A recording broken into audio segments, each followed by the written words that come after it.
মধ্যে একজন লোক জাহান্নামের মধ্যে দাউ দাউ দাউ দাউ করে জ্বলতে থাকবে। একজন মানুষ শুধু দাউ দাউ করে জ্বলতে থাকবে জাহান্নামের মাঝখানে। জাহান্নামের মাঝখানে কেন বলা হয়েছে? কারণ জাহান্নামটা এরকম বিশাল এরিয়া নিয়ে যদি জাহান্নামের একেবারে মেডেল পেনে একবারে মাঝখানে যদি একটা লোক জ্বলতে থাকে, তো মাঝখানে থাকার অর্থ হইল সাপ তাকে দংশন করবে, বিচ্ছু তাকে দংশন করবে, গুর্জু দ্বারা তাকে আঘাত করা হবে। অর্থাৎ জাহান্নামের মধ্যে আযাবের যতগুলি রকম আছে, আযাবের যতগুলি প্রকার আছে, সমস্ত প্রকার আযাব যিনি জাহান্নামের মাঝখানে থাকবেন, একই সাথে সমস্ত ধরনের শাস্তি তাকে প্রদান করা হবে। ওই ব্যক্তি জাহান্নামের মাঝখানে শুয়া শুয়া আযাব ভোগ করতে থাকবে আর আল্লাহ আল্লাহ বলে চিৎকার করতে থাকবে। দুনিয়ার আল্লাহ বলা আর ওই জাহান্নামের ওখানে যায় জাহান্নামের ভিতরে থেকে থেকে আল্লাহ বলা কিন্তু একরকম হবে না। এখানে আল্লাহ আল্লাহ জিকির করা 10 ঘন্টা জিকির করা, আর যখন নাকি নদীর মাঝখানে লঞ্চ ডোবা শুরু হয়ে যায়, ঘূর্ণিঝড় শুরু হয়ে যায়, ওই লঞ্চের মধ্যে আল্লাহ আল্লাহ বলা, আর এখানে কিনারায় বসে মসজিদে বসে বসে তসবিহ নিয়া আল্লাহ আল্লাহ বলা কোশ্চিন কালো সমান হতে পারে না। যদি নাকি এখানের আল্লাহ বলা আর সমুদ্রের মাঝখানে লঞ্চের মধ্যে আল্লাহ বলার মধ্যে এই পরিমাণ পার্থক্য হয়, দোস্ত আহবাব ভালো করে খেয়াল করেন, যদি নাকি এখান থেকে এখানে এত পার্থক্য হয়ে যায়, কিন্তু জাহান্নামের আযাবের মধ্যে যেখানে ভয়ঙ্কর আযাব হবে, ভয়ঙ্কর আযাবের মধ্যে যখন একটা মানুষ চিল্লার চিল্লি করতে থাকবে, আল্লাহকে ডাকতে থাকবে, তো তার আল্লাহ বলাটা কত হৃদয় নিংড়ানো আওয়াজের সাথে সে আল্লাহ বলতে থাকবেন। সে আল্লাহ বলে ডাক দিবেন।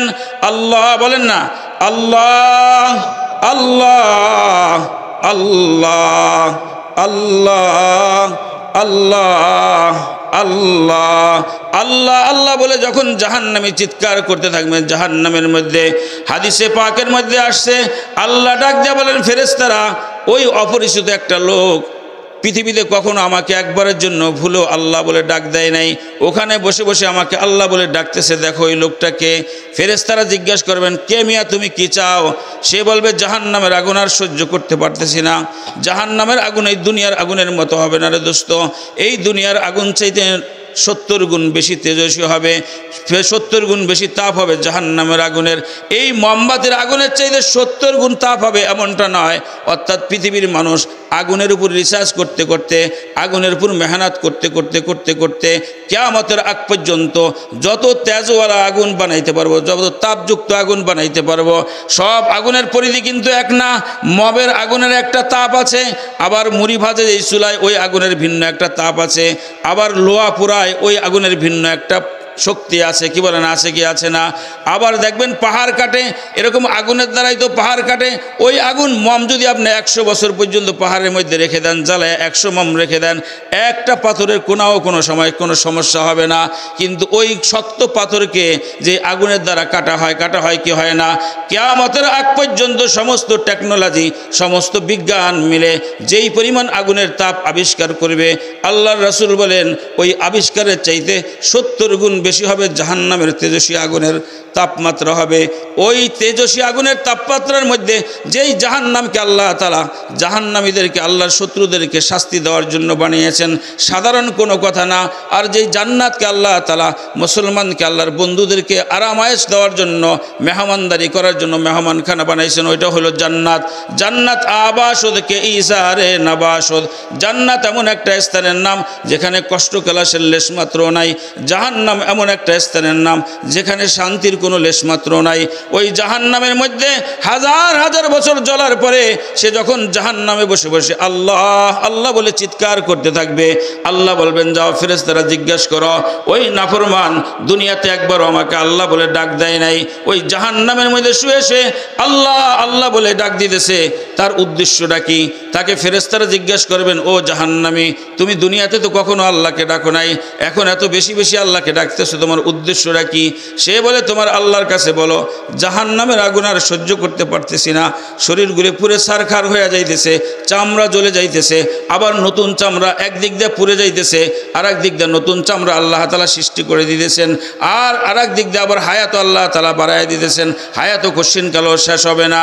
এই জাহান্নামের আগুন আর বরদাস্ত করতে পারতেছি না, জাহান্নাম থেকে বের হওয়ার মতো তো কোনো আমল আমার কাছে নাই। আমার আল্লাহকে বলো, আল্লাহ যেন জাহান্নামের মাঝখান থেকে একটু সরাইয়া একটু পাশে আমাকে একটু জায়গা দিয়ে দেয়, তো আল্লাহ তাআলা বলবেন যা ওই নাফরমানকে ওখান থেকে একটু বের করে সামান্য এদিকে নিয়ে আস। যখন তাকে এখানে আনা হবে, জাহান্নামের মাঝখান থেকে একটু সরানোর পরও জাহান্নামের তাপমাত্রা কিন্তু মোটেও কমে নাই, কিন্তু ওটার থেকে একটু লাঘব হয়েছে। আবার সে আল্লাহ আল্লাহ বলে চিৎকার করে থাকবে। 1000 বছর আল্লাহ আল্লাহ বলে জিকির করার পরে এখন মাগরিবের পরে 6 তসবিহ পড়ার আমার কাছে সুযোগ নাই, ফজরের নামাজের পরে 6টা তসবিহ পড়ার আমার কাছে সুযোগ নাই, তবলিগ ওয়ালাদের 3টা তসবিহ পড়ার সুযোগ নাই, সন্ধ্যাবেলা 3 তসবিহ পড়ার সুযোগ নাই। ওখানে জাহান্নামের মধ্যে যায়া হাজার লাখ তসবিহ পড়তে থাকবে। লাখ লাখ তসবিহ আদায় করার পরে আল্লাহ বলবেন ওই অপরিচিত লোকটা যে কখনো আমাকে আল্লাহ বলে দুনিয়াতে ডাকতো না, দেখতো কি চায়, তো ওখানে আসবে। ফেরেশতারা জিজ্ঞাসা করে নো মিয়া, তুমি তো দুনিয়াতে আল্লাহকে কখনো ডাকো নাই, এখন আবার কি চাইতেছো তুমি? বলতেছে আল্লাহকে বলো এই শেষবারের মতো বলছি, আমাকে জাহান্নামের একটু কিনারায় দিয়ে আসতে। মাঝামাঝির থেকে একটু পাশে দিছো ঠিক আছে, কিন্তু জাহান্নামের একটু কিনারায় যেন আল্লাহ আমাকে দিয়ে দেয়। তো ফেরেশতারা বলবে আল্লাহ এটা চায়। আল্লাহ বলবে ঠিক আছে দাও, তাকে জাহান্নামের কিনারার মধ্যে এনে দাও। জাহান্নামের কিনারের মধ্যে তাপমাত্রা এরকম প্রবল হবে, জাহান্নামের কিনারের মধ্যে সহ্য করার মতো না। আরে ভাই রৌদ্রই সহ্য করতে পারতে না, সূর্যের তাপ সহ্য করতে পারি না, পারি কিনি বলেন? পারি না। ওই জাহান্নামের তাপ কিভাবে সহ্য করতে পারবো? জাহান্নামের ওই কিনারায় বসে বসে আবার চিল্লা চিল্লি করতে থাকবে। হাজারো বছর চিল্লানোর পরে আল্লাহ বলবেন দেখো আবার কি বলে। তো সে বলবে এটা আমি খোদার কসম করে বলতেছি, রবের কসম করে বলতেছি, আর কিছুই চাইবে না, এটা শেষবারের মতো চাওয়া। সে বলে সেটা আবার কি চাওয়া? যে জাহান্নামের থেকে বের করে জান্নাতে তো ঢোকার অনুমতি নাই, আরাফ নামন একটা জায়গা আছে, ওই জায়গার মধ্যে আমাকে একটু দিয়ে দাও। তো জাহান্নাম এবং জান্নাতের মাঝখানে আরাফ নামক জায়গার মধ্যে তাকে ওখানে একটু রাখা হবে। সে ওই দিকে জান্নাতের কিচিমিচি আওয়াজ শুনতে পাবে, হুর গেলমানের নাচানাচি দেখতে পাবে, জান্নাতের নাজ ও নেয়ামত দেখতে পাবে। দেখবে যে জান্নাতের এক একটা বড়ই এই দুনিয়ার বড়ইর চাইতে একটা মটকা পরিমাণ বড়। কি বলেন? দুনিয়াতে বড়ই দেখছে, এই বড়ই চাইতে জান্নাতের বড়ইগুলো একটা মটকা পরিমাণ বড়। জান্নাতের এক একটা বড়ই একটা মটকার মতো বিশাল আকৃতির একটা বড়ই। শুধু বড়ই যদি একটা মটকার মতো হয়, জান্নাতের আমগুলি কত বড় হবে, জান্নাতের জামগুলি ওই পরিমাণ বড় হবে, জান্নাতের আপেলগুলি ওই পরিমাণ বড় হবে, জান্নাতের বেদানাগুলি ওই পরিমাণ বড় হবে। সুস্বাদু তো হবেই। ওই জান্নাতের ফল ফ্রুট যখন সে দেখতে থাকবে, জান্নাতের হুর গেলমান যখন সে দেখতে থাকবে, সে আত্মহারা হয়ে যাব। হায় দুনিয়াতে কপাল পোড়া হয়ে কি করলাম, এই জান্নাতের জন্য যদি একটু কাজ করে আসতাম তাহলে এই জান্নাতের ফলগুলি উপভোগ করতে পারতাম। একজন মানুষ যখন শান্তিও দেখতে থাকে অশান্তিও দেখতে থাকে, তো অশান্তিটা তার বেশিরভাগ অনুভূতি হয়। কি বলেন? অশান্তির অনুভূতি তার বেশি বেশি হয়। শান্তি দেখে নাই, সে অশান্তিই দেখছে, অশান্তিই দেখছে, সে তো বুঝতেই পারে না, মনে করে এটার মধ্যেই মনে হয় শান্তি। মাঝখানে শান্তিও দেখে অশান্তিও দেখছে, তার কষ্টটা যেন আরও বেড়ে যাবে।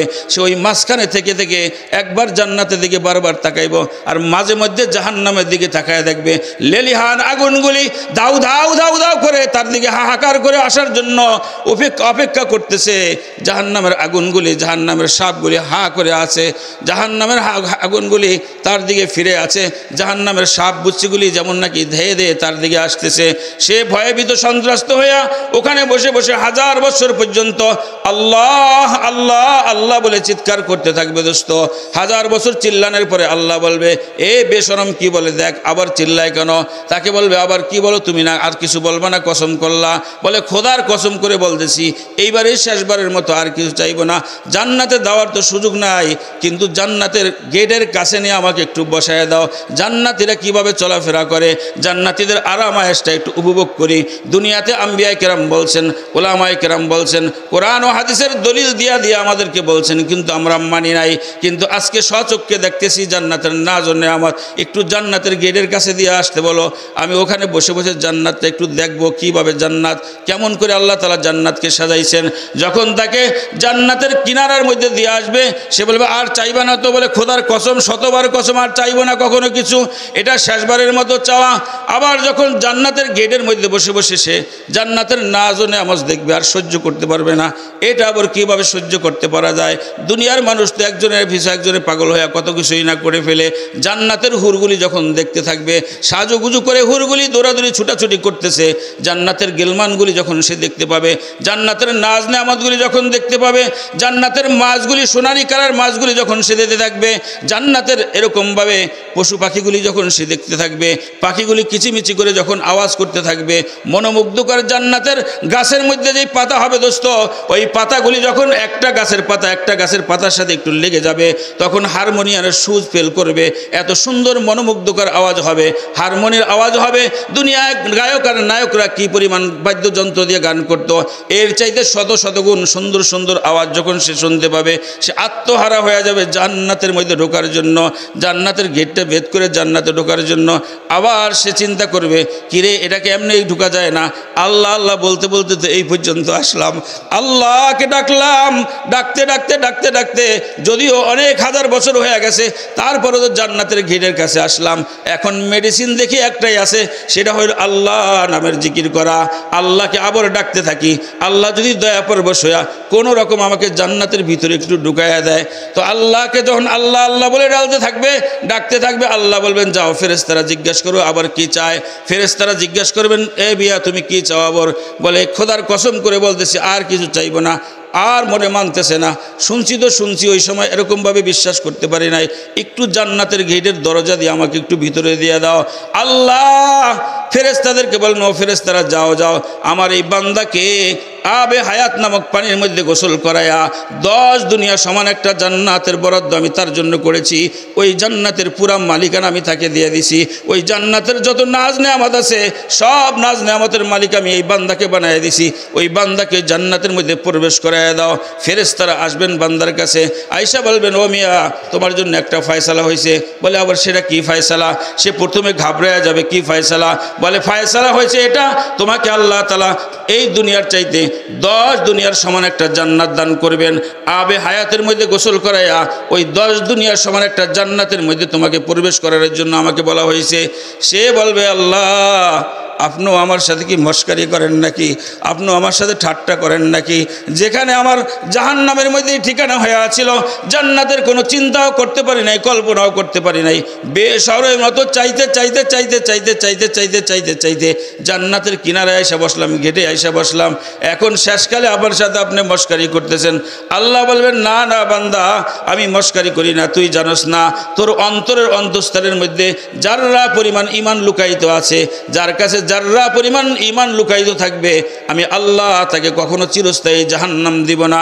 তাকে এক সময় না এক সময় এই যাররা পরিমাণ ঈমান জাহান্নাম থেকে বের করে নিয়ে আসবে। তোর মধ্যে যাররা পরিমাণ ঈমান আছে রে বান্দা, কিন্তু এমন দুর্বল ঈমান ছিল, যেই ঈমান তোকে জীবনে এক ওয়াক্ত নামাজ পড়াইতে পারে নাই, যে ঈমান তাকে জীবনে একটা রোজাও রাখাইতে পারে নাই, যে ঈমান তাকে উলামাদের সাথে সম্পর্ক করাইতে পারে নাই, তোর যেই ঈমান তোকে যাকাতও দেওয়াইতে পারে নাই, যে ঈমান তোকে হজও করাইতে পারে নাই, যে ঈমান তোকে মা বাবার খিদমতও করাইতে পারে নাই, কিন্তু বান্দা তোর অন্তরের অন্তঃস্থলের মধ্যে যাররা পরিমাণ ঈমান ছিল, অনুপরিমাণ ঈমান ছিল। এই ঈমানের কারণে আমি আল্লাহ সিদ্ধান্ত করছি, যার কাছে এক যাররা পরিমাণ, এক অনুপরিমাণ, এক বিন্দু পরিমাণ ঈমান থাকবে, তাকে আমি আল্লাহ জান্নাত দান করব। আর আমার বানানো জান্নাতের মধ্যে সবচাইতে ছোট জান্নাতটা হইল 10 দুনিয়ার সমান। আমার কাছে 10 দুনিয়ার সমানের চাইতে 10 গুণ বড় জান্নাতের চাইতে, এর চাইতে ছোট কোনো জান্নাত আমি আল্লাহ তাআলা বানাই নাই। আর বান্দা শোনো শোনো শোনো, আমি আল্লাহ তাআলা মুমিনদের জন্য নেকের ব্যাপারে 10-এর চাইতে কোনো সংখ্যা আমি কাউকে শিখাই নাই। ফেরেশতারা যারা আছে, আযাবের ফেরেশতারা যারা গুনাহ লেখে, ওই ফেরেশতাকে আমি আল্লাহ তাআলা একের পরে কোনো সংখ্যা শিখাই নাই। সে একেই জানে, একেই জানে। দ্বিতীয় 2 বলতে পারে না, 3 বলতে পারে না, 4 বলতে পারে না, 10 বলতে পারে না, 100 বলতে পারে না। যেই আযাবের ফেরেশতারা আছে, কি বলেন, বাম দিকের যেই ফেরেশতারা আছে, ওই ফেরেশতারা শুধু একেই লিখতে জানে, 2 লিখতে জানে না, কি লিখতে জানে না। আর ডান দিকের যেই ফেরেশতা আমি আল্লাহ তাআলা দিছি নেকি লেখার জন্য, ওই ফেরেশতারা 10-এর নিচে কোনো সংখ্যা আছে বলে জানেই না। কি বলেন? এই জন্য নেক যদি কেউ করে, একটা নেক ফালাহু আশরু আমসালিহা, 10 নেকের সমান। কত নেকের সমান? এক বলতে কোনো নেকি নাই, এক বলতে কোনো নেকি নাই। যদি আল্লাহ বলে বান্দা তুমি একটা করবা, আমি তোমাকে 10টা দিব। কয়টা দিব? 10টা দিব। আর গুনাহগারের ব্যাপারে ফয়সালা হইল তুমি যতই কঠিনটা করো না কেন একটার বেশি হবে না। আবার এখানে এই দুইজন যে আছে কিরামান কাতিবিন, যে 2 ফেরেশতা আছে, এর মধ্যে জান্নাতের ডান পাশে যেই ফেরেশতা আছেন নেকি লেখেন, সে হইল আমির সাহেব। সে হইল কি? হুকুমদাতা, সে হুকুম দিতে পারে। আর এখানে যে থাকে সে হইল মামুর সাহেব, সে আমিরের অনুমতি ছাড়া কিছুই লিখতে পারে না। তো যখন সে বান্দা কোনো গুনাহ করে তো ওই বাম দিকের ফেরেশতা অনুমতি চাই ডান দিকের ফেরেশতার কাছে, ও মিয়া দেখো উনি একটা গুনার নিয়ত করছে, লিখবো কি লিখবো না? বলে মিয়া থামো, কেন লিখবা, একটু পরে লেখো। হয়তো নিয়ত করছে এই গুনাহটা করবোই না, সে করে ফেলছে। এরপরে বলে লিখবো কি লিখবো না? বলে না, 6 প্রহর দেরি করো, 6টা ঘন্টা অপেক্ষা করো, 6টা টাইম দাও তাকে তওবা করার জন্য, কোনো নেক আমল করার জন্য। দেখি সে গুনাহ থেকে ফিরে আসে কিনা, দেখিতে নেক করে গুনাহকে মুছে দেয় কিনা। এই অপেক্ষা করতে থাকতে থাকতে যখন 6 প্রহর চলে যায়, ওই বান্দার গুনাহ হয়ে গেছে, 6 প্রহরের মধ্যে সে কোনো নেক আমলই করে না। এরপরে ওই ফেরেশতা বলে দেখো খবরদার, একটাই লেখবা, কিন্তু 2টা লেখবা না, একটাই লেখবা, শুধু একটাই লেখবা। সে লেখতে শুরু করছে, মনে করেন 1 লেখে শেষ করছে মাত্র, এর মধ্যেই তার আম্মা তার সামনে পড়ে গেছে। দোস্ত, আম্মার চেহারার দিকে এক নেক নজরে একবার তাকাইছে। ডান দিকের ফেরেশতা বলে ও মিয়া তুমি যে গুনাহটা লেখছো, সে তো ফাঁকি দিয়ে একটা নেক আমল করে বসছে, একটা কবুল হওয়াজের সওয়াব সে তার আম্মার চেহারার দিকে একবার তাকায়া, তার আম্মার চেহারার দিকে একবার তাকায়া, তার আব্বার চেহারার দিকে একবার তাকায়া সে একটা কবুল হওয়া হজের নেকি উপার্জন করছে। তার আমলনামায় নেকি থাকবে, আবার গুনাহ ওখানে থাকবে। এটা তো হবে না। কদবুদ্দিলা সাইয়্যাতুকুমুল হাসানাত, আল্লাহর সুন্নত হইল যখন বান্দা কোনো নেক আমল করে তো গুনাহকে আল্লাহ তাআলা সমূলে মুছে দেন, ওই গুনাহকে পরিবর্তন করে ওই গুনাহের জায়গার মধ্যে আল্লাহ তাআলা নেকি লিখে দেন। কি লিখে দেন? নেকি লিখে দেন। একবার তাকাইলে একটা কবুল হজের সওয়াব। কয়টা? আব্বার চেহারার দিকে একবার তাকাইবেন, একটা কবুল হজের সওয়াব। আম্মার চেহারার দিকে একবার তাকাইবেন, একটা কবুল হজের সওয়াব। ও দোস্ত, মনে হয় তাহাজ্জুদের আম্মার চেহারার দিকে তাকাইলে, আলেম মা বাবার চেহারার দিকে তাকাইলে একটা কবুল হজের সওয়াব। না না, রাসূল কিন্তু আলেম মা বাবা হইতে হবে এটাও বলেন নাই, নামাজি মা বাবা হইতে হবে এটাও বলেন নাই। কি বলেন? পীর সাহেব হইতে হবে মা বাবা এটাও বলেন নাই, তাহাজ্জুদ গুজার হইতে হবে এটাও বলেন নাই। রাসূল কিন্তু শুধু বলছেন সে তোমার মা লাগে, মা, সে তোমার মা, এই শব্দটুকু সে প্রাপ্য হয়েছে। তোমাকে 10 মাস 10 দিন গর্ভে ধারণ করছে, প্রসব বেদনার কষ্ট করে তোমাকে দুনিয়াতে পাঠাইছে, এর কারণে সে তোমার মা হয়ে গেছে। মা জীবনে সে এক ওয়াক্ত নামাজও পড়ে না, আরে তার ঈমানও নাই, ঈমানও নাই কি নাই, তার কাছে ঈমানও নাই। এরকম একজন মা যদি তোমার হয়ে যায়, এমন একজন বাবা যদি তোমার হয়ে যায়, ওই বেঈমান মা বাবার চেহারার দিকে, বেনামাজি মা বাবার চেহারার দিকেও তুমি যদি একবার তাকাও, আল্লাহ তোমাকে একটা কবুল হজের সওয়াব দান করবেন। মা অনেক নেককার হইতে হবে, আলেমা হইতে হবে এমন কোনো কথা না, বাবার বড় মুফতি হইতে হবে এমন কোনো কথা না। সে তোমার মা লাগে, মা, সে কও লিখতে জানে না, আলিফ সুন্দরভাবে উচ্চারণ করতে জানে না, পৃথিবীর মধ্যে কিছুই জানে না, সে শুধু তোমাকে গর্ভে ধারণ করাটা এতটুকুই জানছে। অন্যদিকে আল্লাহ যেন বলে দিতেছেন, কোন দিকে কথা যায় বলতে পারি না, আল্লাহ যেন বলে দিতেছেন ওই মৌলবী তুমি তো মাওলানা হইছো, ম দিয়া ম দিয়া। মাওলানা লিখতে মিম লাগে, বাংলাতে ম লাগে। কি লাগে বলেন? ম লাগে। মা লাগতে ম লাগে। ও মুফতি সাহেব তুমি মুফতি হইছো, তোমার এখানে ম দিয়া যখন মুফতি লাগছে, তোমার ফজিলত মানুষ বাড়াইয়া দিছে, তোমাকে দেখলেই মানুষ সালাম কালাম করে, বলে মুফতি সাহেব হুজুর আসছে। ও মাওলানা তুমি 10-12 বছর পরে তুমি মাওলানা হইছো, মনে করতেছো তোমার অনেক টাইটেল হয়ে গেছে, মাওলানা হয়ে গেছো, মনে হয় তুমি একটা কিছু করে ফেলছো। না না না, তোমার চাইতে তোমার মার ম কিন্তু আগেই। তোমাকে যখন গর্ভে ধারণ করে দুনিয়াতে বের করছে আল্লাহ তাআলা, তার মাধ্যমে বের হওয়ার সাথে সাথে কিন্তু সে মা হয়ে গেছে। তুমি 12 বছর পর 12 বছর লেখাপড়া করে ম দ্বারা সম্মানী হইছো, মাওলানা হইছো। এরপরে 15 বছর পড়ালেখার পরে মুফতি দ্বারা, মুফতির ম দিয়া তুমি মুফতি হইছো, সম্মানিত হইছো। এরপর তুমি টাকা পয়সা হওয়ার কারণে মক্কায় যায়, ওখানে একটা ম আছে, এর দ্বারা তুমি মক্কায় যায় হাজি হইছো, সম্মানিত হইছো।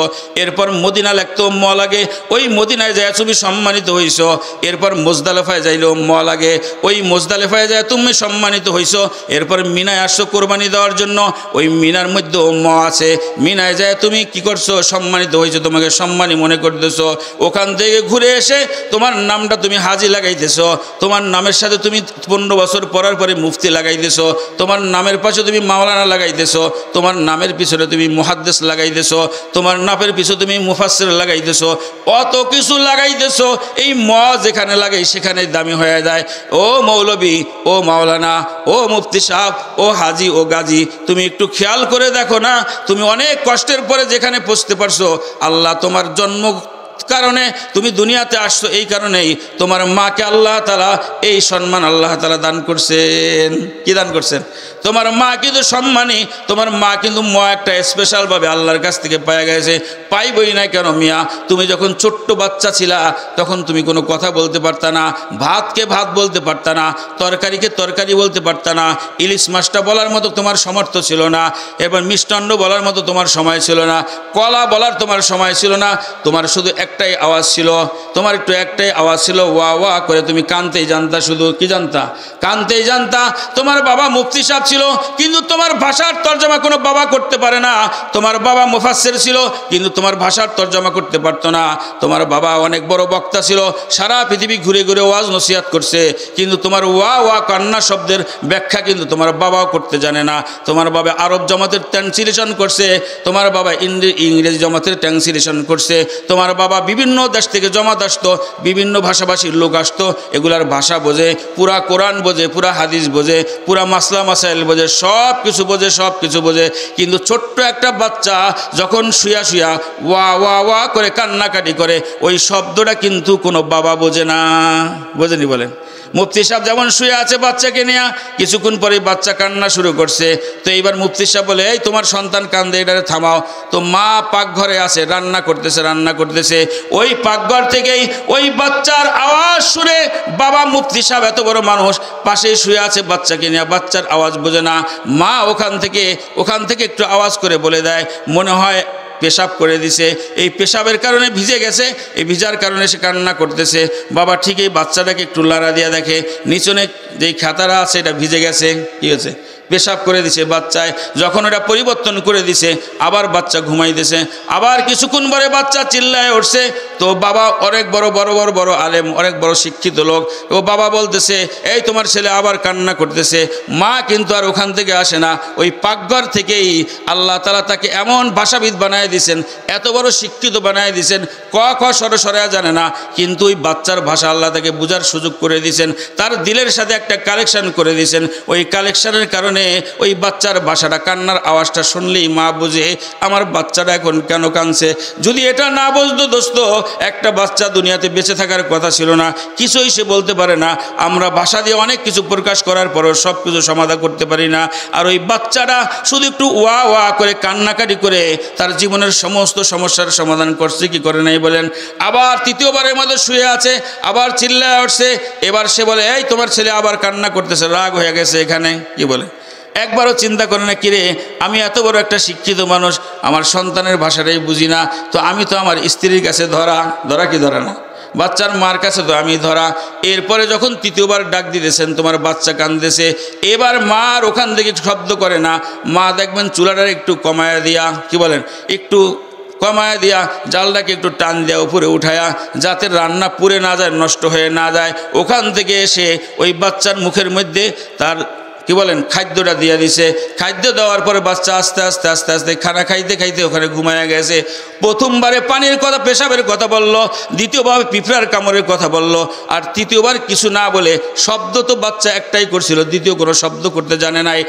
এক শব্দকে 3টা ভাষায় রূপান্তরিত করা আমার আল্লাহ বলে, দুনিয়ার মানুষ দেখ না, তুই ছোট ছিলি, কুল আউযু বিরাব্বিন নাস মালিকিন নাস ইলাহিন নাস। আল্লাহ বলতেছেন, হে দুনিয়ার মানুষেরা, কুল আউযু বিরাব্বিন নাস, আমি আল্লাহ তোকে নাসেই রাখছি, কিন্তু এখানে আমি রব শব্দ ব্যবহার করছি। আবার দ্বিতীয় জায়গায় মালিকিন নাস, আমি আল্লাহ তাআলা তোকে নাসেই রাখছি, কিন্তু আমি মালিক শব্দ ব্যবহার করছি। আবার তৃতীয় জায়গায় আমি আল্লাহ তাআলা তোকে নাস শব্দ দ্বারাই সম্বোধন করছি রে বান্দা, কিন্তু ওখানে আমি মালিকিন ইলাহিন নাস, ইলা শব্দ ব্যবহার করছি। জানোস রে বান্দাই 3 শব্দ 3 জায়গায় আমি আল্লাহ তাআলা কেন ব্যবহার করলাম? যদি জিজ্ঞাসা করেন মালিক কেন ব্যবহার করছেন, মালিক বলবেন যদি ছোট যখন ছিলি তুই তোর মার দিকে মুখাপেক্ষী ছিলি, এরকম যেন না হয় একটু বড় হওয়ার পরেই তুই এই কথা মনে করা শুরু করস আমার মা বাবাই তো আমাকে লালন পালন করে, তা আমি আল্লাহকে সেজদা করব কেন? আমার মা বাবাকে একটু সেজদা করি, আমার আত্মীয় স্বজনরাই তো টাকা পয়সা দিয়ে আমাকে লালন পালন করে, আমি এটা করব কেন? আল্লাহ যেন চোখে আঙ্গুল দিয়ে বুঝাই দিয়েছেন, এ আমার বান্দা তুই যখন শিশু ছিলি তুই যে শব্দগুলি বলতি এই শব্দগুলি তোর মাকে বোঝানোর ক্ষমতা কে দিছে বল না? আমি আল্লাহ তার মার দিলের মধ্যে মোহাব্বত সৃষ্টি করে দিছি। এই জন্য দেখবেন বাবারা রাত্রে লম্বা টাইম ঘুমায়, কিন্তু মা কখনো লম্বা টাইম ঘুমাইতে পারে না, পারেনি বলেন? মা লম্বা টাইম ঘুমাইতে পারে না। বাপের চাইতে মার দিলের মধ্যে সন্তানের ব্যথা আল্লাহ তাআলা প্রকৃতিভাবেই জন্মগতভাবেই বেশি দিয়ে দিয়েছেন। এই জন্য বাপ অনেক সময় ঘুমায়, বাপ টেনশনটা একটু কমেই করে এই ব্যাপারে, মা কিন্তু রাত্রে ঘুমায় না। আমার আল্লাহ বলেন দুনিয়ার মানুষ শোনো শোনো শোনো, তোমার মা তোমাকে যেই পরিমাণ মোহাব্বত করে, তোমার বাবা তোমাকে যেই পরিমাণ মোহাব্বত করে, সারা পৃথিবীর মানুষ তোমাকে যেই পরিমাণ মোহাব্বত করে ভালোবাসে, এর চাইতে কোটি কোটি কোটি কোটি কোটি বিলিয়ন ট্রিলিয়ন গুণ আমি আল্লাহ তোমাকে ভালোবাসি আর মোহাব্বত করি।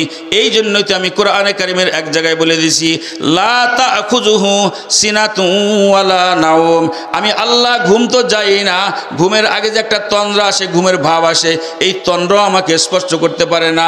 মা যদি তোমাকে ভালোবাসার কারণে ঘুম যাইতে না পারে, আমি আল্লাহ তোমাকে ভালোবেসে কিভাবে ঘুম যাইব? তুমি সমুদ্রের মধ্যে লঞ্চের মধ্যে যখন ঘূর্ণিঝড় শুরু হয়েছে তখন তুমি আল্লাহ আল্লাহ বলে আমাকে ডাকবা, যখন তোমার পেট ব্যথা শুরু হয়েছে সমস্ত ডাক্তাররা ঘুমায় গেছে, আমাকে আল্লাহ আল্লাহ বলে ডাকবা। ওই সময় যদি আমার তন্দ্রা আসে তোমার ডাকে আমি সাড়া দিতে পারবো না, ওই সময় যদি আমি ঘুমায় যাই তোমার ডাকে সাড়া দিতে পারবো না। বলে আল্লাহ আপনি ওখানে বসে বসে সব কেন জানেন? বলে আল্লাহ আমি তো বলেই দিছি। কি বলেন? ইন্নাল্লাহ আলিমুম বিজাতিস সুদূর, এ বান্দা তোর অন্তরের অন্তঃস্থলের মধ্যে যা কিছু আছে যেটা তুই ভাষায় প্রকাশ করস না এখন পর্যন্ত, তোর ভিতরে ঘুরপাক খাচ্ছে, ওই বিষয়টাও আমি আল্লাহ তাআলা পরিপূর্ণভাবে জানি। জানি কি জানে না? এই জন্য মার ফজিলত বেশি না কম? আজকে আমরা ব্যর্থ দোস্ত, ব্যর্থ। আমার সন্তানকে মার ফজিলত বোঝানোর জন্য ব্যর্থ হয়ে গেছি, বাবার ফজিলত বোঝানোর জন্য ব্যর্থ হয়ে গেছি। এই জন্য আমার সন্তানরা আমাকে ইজ্জত করতে রাজি হয় না। আমার সন্তান জানে না যে তার মায়ের পায়ের নিচে তার জান্নাতটা আল্লাহ রেখে দিয়েছেন। কি রেখে দিয়েছেন? এটা না জানার কারণে। আর না জানার কারণ হইতেছে ওই ইউরোপিয়ান কৃষ্টি কালচার, ইউরোপিয়ান শিক্ষা ব্যবস্থা আমাদেরকে এইভাবে গ্রাস করছে ফেলছে। আমাদের বাচ্চারা সকালবেলা যখন স্কুলে যায়, আমার মাদ্রাসার পাশে একটা স্কুল আছে, দেখি কি কি জানি শিখায়, আমি মুস্কি মুস্কি হাসতে হাসতে ওখান দিয়ে যাই। আমাকে স্যার বলে হুজুর আপনি মুস্কি মুস্কি হাসেন কেন? আমি বললাম এই জন্য হাসি, হায় রে বোকার দল, মুসলমান বাবা মুসলমান মা মুসলমান দেশের মধ্যে থেকে নিজেকে মুসলমান দাবি করে আবার মাঝে মাঝে সিজদায় যাওয়ার পরেও তুমি ছাত্রদেরকে কি শিখাইতেছো? একবার কি চিন্তা করছো এই শিক্ষায় শিক্ষিত হইয়া তোমার এই বাচ্চারা তোমাকে চিনবে কিনা, তোমার মাকে চিনবে কিনা, তোমার বাবাকে চিনবে কিনা? না হায়াওয়ান জানোয়ারের মতো জিন্দেগি যাপন করবে, না শোষণ করে করে জিন্দেগি কাটাইবে, একবার ওকে চিন্তা করছো নি? এই জন্য এই মাদ্রাসাগুলি হইল ইমান বাঁচানোর জায়গা। কি বাঁচানোর জায়গা বলেন? ইমান বাঁচানোর জায়গা এই মাদ্রাসাগুলি। আমাদের শায়েখ ও মুর্শিদ আল্লামা মুশতাকুন নবী কাসেমি দামাত বারকাতুহুম বলেন এটা আমাদের আখেরি ঠিকানা। হুজুরের সাথে একবার সফরে যাইতেছিলাম খুলনা, ওই আমাদের শরীয়তপুর বেদরগঞ্জ একটা মাদ্রাসায় হুজুর আসরের নামাজ পড়ার জন্য আমরা ঢুকছি। ছোট্ট ছোট্ট নুরানি মাদ্রাসার বাচ্চারা সবাই মোসাফা করার জন্য উঠে আসতেছিল। হুজুর দাঁড়ায় গেছেন, বলে বাবা তোমরা দাঁড়ায় থাকো, তোমরা আমার কাছে আসবে না, তোমরা আমাদের আখেরি ঠিকানা। তোমরা যদি দিন পাও তো পরবর্তী জেনারেশন দিন পাবে, তোমরা যদি দিন না পাও আস্তে আস্তে আস্তে আস্তে আস্তে আমাদের থেকে দিন বিদায় নেবে। তখন সে কে আলেম আর কে জালেম, কে শিক্ষিত আর কেউ অশিক্ষিত, কে মা বা আর কে মা, কে ভাই আর কেউ বোন, কে প্রতিবেশী, কিছু এসে জানবে না। তার ইচ্ছা স্বাধীন চলতে থাকবে, নফস যেভাবে বলবে এইভাবেই চলতে থাকবে। তোমরা তোমাদের জায়গায় বহাল থাকো, আমি গোলাম তোমাদের সাথে মোসাফা করবো। হুজুর দেখলাম বাচ্চাদের সাথে যায় যায় মোসাফা করতেছেন। কি করতেছেন? মোসাফা করতেছেন। দোস্ত এই মাদ্রাসাগুলি এমনি এমনি আসে নাই। আমাদের দেওবন্দ মাদ্রাসা দারুল উলুম দেওবন্দ মাহমুদুল হাসান দেওবন্দি রহমতুল্লাহ আলাই, আমি শতবার একটা ঘটনা বয়ান করছি দারুল উলুম দেওবন্দের কাসেম নানতুবি রহমতুল্লাহ আলাই। কিন্তু কয়েকদিন আগে এই ঘটনার রহস্য একজন আল্লাহওয়ালার থেকে শুনলাম। এর আগে আল্লাহওয়ালার থেকে না, শোনার আগে এই রহস্যটা আমার জানা ছিল না।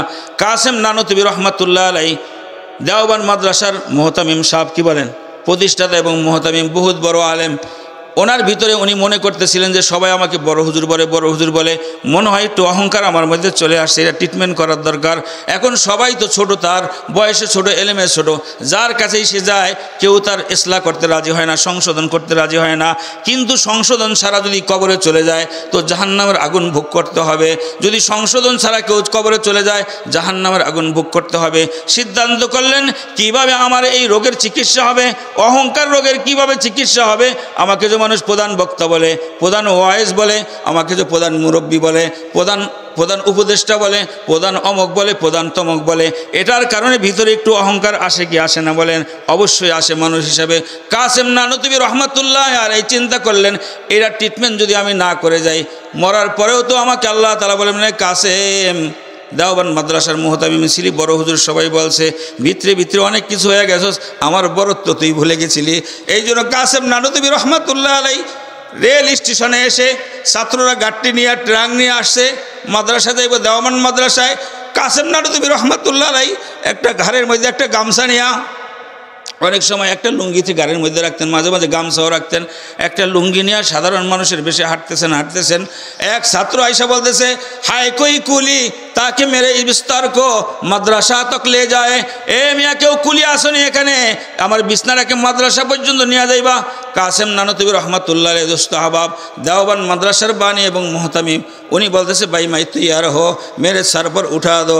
ওই খাতার গাঠটিরা তার মাথার উপরে উঠাই দিছে দোস্ত আহবাব। এই মাথায় করে নিয়ে যখন দেওবন্দের পাশে যে বাজার ছিল, বাজার দিয়ে যাইতেছিল, বাজারের মানুষগুলো হাউ মাউ করে বলতেছে, কার মাথার বোঝা দিছো তুমি? বলে একটা কুলির কাছে দিছি। তো ওখানে যাওয়ার পরে দেওবন্দ মাদ্রাসায় নিয়ে গেছে, লম্বা ইতিহাস। দেওবন্দ মাদ্রাসায় নেওয়ার পরে ওই কুলিকে তো কিছু টাকা দিবেন বলেন, টাকা দেওয়ার জন্য ছাত্র আসে, ছাত্র বুঝতে পারে নাই এটা একজন কুলি। তো ছাত্র যখন টাকা নেওয়ার জন্য আসছে, বলে, বাবা টাকা লাগবে না, আমি এমনি ফ্রি তোমাকে করে দিছি, যাও। বলে, হুজুর আপনি কোথায় থাকেন? বলে, আমাকে পরে তোমার সাথে দেখা হবে। কিন্তু যখন ওই ছাত্রটা ভর্তি হওয়ার জন্য গেছেন, ভর্তি ফর্ম পুরা করছেন, ভর্তি ফর্ম পুরা করার পরে মাদ্রাসার মুহতামিমের সাইন নিতে হয় কি হয় না?